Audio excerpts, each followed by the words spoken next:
Very emotional scenes in Croke Park. Explain. So yesterday at Croke Park we had the All-Ireland Intermediate Club football final between Crossmolina of Mayo and Ballinderry of Derry. This game was postponed from 2 weeks ago following the tragic passing of Róisin Cryan, who's the fiancée of Crossmolina player, Mayo player Conor Loftus. As things turned out yesterday, Crossmolina won the game by 112 to 13 points.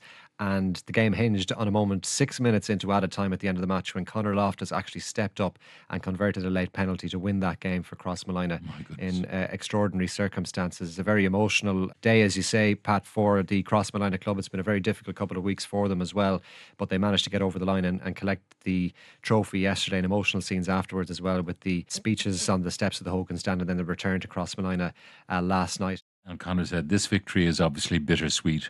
Róisin Cryan was an amazing person, and we as a team are lucky to have known her. Róisin was there celebrating after the good times last year and throughout the many bad times. Róisin would hate this attention, but I want to dedicate this victory to Róisin Cryan. I know she's looking down on us, smiling today. Very emotional scenes indeed.